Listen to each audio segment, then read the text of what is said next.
ಮಿನಿಸ್ಟರ್ಗೆ ಸ್ವಾಯತ್ತತೆ ಕೊಡಬೇಕು ಮತ್ತು ಪ್ರಜಾಪ್ರಭುತ್ವದ ಆಯ್ಕೆ ಆಗ್ತಕ್ಕಂಥ ಸರ್ಕಾರಗಳಿಗೆ ನ್ಯಾಯಬದ್ಧವಾಗಿ ಮಾಡಬೇಕು.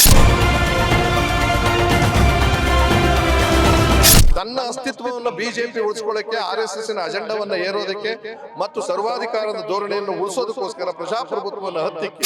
ಜೊತೆಗೆ ಮುಖ್ಯಮಂತ್ರಿ ಚಂದ್ರು ಅವರಿದ್ದಾರೆ, ಅವ್ರನ್ನ ಮಾತನಾಡಿಸ್ತಾ ಹೋಗ್ತೀನಿ. ಸರ್ ನಮಸ್ಕಾರ.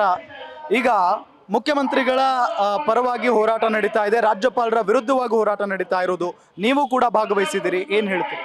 ಇದು ಮುಖ್ಯಮಂತ್ರಿಗಳ ವಿರುದ್ಧವೂ ಅಲ್ಲ, ಆಮೇಲೆ ರಾಜ್ಯಪಾಲರ ವಿರುದ್ಧ ಅಂತ ಹೇಳೋದಕ್ಕಿಂತ ರಾಜ್ಯಪಾಲರ ವಿರುದ್ಧ ಅಂತ ಹೇಳಿದ್ರು ನಡೆಯುತ್ತೆ. ಇದು ಮುಖ್ಯಮಂತ್ರಿಗಳು ಯಾರೇ ಆಗಿರಲಿ ನ್ಯಾಯಯುತವಾದ ರೀತಿಯಲ್ಲಿ ಸರ್ಕಾರ, ಕೇಂದ್ರ ಸರ್ಕಾರ ನಡ್ಕೊಂಡಿದ್ದರೆ ನಮಗೇನು ಬೇಜಾರಿರಲಿಲ್ಲ. ಈ ಮುಖ್ಯಮಂತ್ರಿಗಳು ತಪ್ಪು ಮಾಡಿದರೆ ಶಿಕ್ಷೆ ಅನುಭವಿಸ್ಲಿ. ನಾನು ಸಿದ್ದರಾಮಯ್ಯನವ್ರ ಉದಾಹರಣೆ ಅಲ್ಲ. ಯಾವುದೇ ಚೀಫ್ ಮಿನಿಸ್ಟ್ರಿಗೆ ಸ್ವಾಯತ್ತತೆ ಕೊಡಬೇಕು ಮತ್ತು ಪ್ರಜಾಪ್ರಭುತ್ವದ ಆಯ್ಕೆ ಆಗ್ತಕ್ಕಂಥ ಸರ್ಕಾರಗಳಿಗೆ ನ್ಯಾಯಬದ್ಧವಾಗಿ ಮಾಡಬೇಕು. ಅದು ಅನಿವಾರ್ಯ ಕಾರಣದಲ್ಲಿ ಸ್ಯಾಂಕ್ಷನ್ ಕೊಡ್ತಕ್ಕಂಥದ್ದು. ನಾನು ಒಂದು ಪ್ರಶ್ನೆಯನ್ನು ಈ ಗವರ್ನರಿಗೆ ಕೇಳ್ತೀನಿ. ನೀವು ಗವರ್ನರ್ ಬಂದು ಎಷ್ಟು ವರ್ಷ ಆಯಿತು? ಅಷ್ಟು ವರ್ಷದಿಂದ ಇದ್ದೀರಲ್ಲ.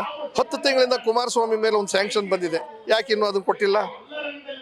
ಯಾಕೆ ಕೊಟ್ಟಿಲ್ಲ ನೀವು?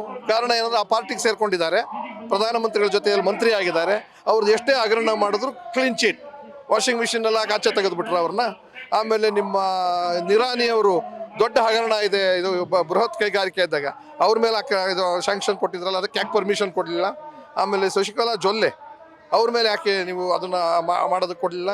ಇನ್ನೂ ಯಾರೋ ಒಬ್ಬರಿದ್ದಾರೆ, ನಾನು ಮರ್ತಿದ್ದೀನಿ. ಇವರೆಲ್ಲರನ್ನೂ ಕೂಡ ನಿಮ್ಮ ಫೈಲ್ನಲ್ಲಿದ್ದು, ಇದೊಂದು ಫೈಲ್ ಇತ್ತೀಚಿನ ಬಂದಂಥ ಒಬ್ಬ ಖಾಸಗಿ ವ್ಯಕ್ತಿ ಅದನ್ನು ಒಂದು ಕಂಪ್ಲೇಂಟ್ ಕೊಟ್ಟಾಗ ಅದರ ಪ್ರೋಸ್ ಆ್ಯಂಡ್ ಕಾನ್ಸೆಪ್ಟ್ ಯೋಚನೆ ಮಾಡಿದೆ ನಿಮ್ಮನ್ನು ಸ್ಯಾಕ್ ಮಾಡಬೇಕು ಅಂತ ದೆಹಲಿಯಿಂದ ಆದೇಶ ಬಂತು ಅಂದ್ಬಿಟ್ಟು ಸಂದರ್ಭೋಚಿತವಾಗಿ ಅವರಿಗೆ ಸ್ಯಾಂಕ್ಷನ್ ಕೊಟ್ಟಿದ್ದೀರಲ್ಲ, ಇದು ನ್ಯಾಯ.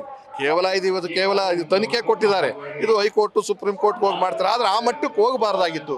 ತನ್ನ ಅಸ್ತಿತ್ವವನ್ನು ಬಿಜೆಪಿ ಉಳಿಸ್ಕೊಳ್ಳೋಕ್ಕೆ, RSS ಅಜೆಂಡಾವನ್ನು ಏರೋದಕ್ಕೆ ಮತ್ತು ಸರ್ವಾಧಿಕಾರದ ಧೋರಣೆಯನ್ನು ಉಳಿಸೋದಕ್ಕೋಸ್ಕರ ಪ್ರಜಾಪ್ರಭುತ್ವವನ್ನು ಹತ್ತಿಕ್ಕಿ.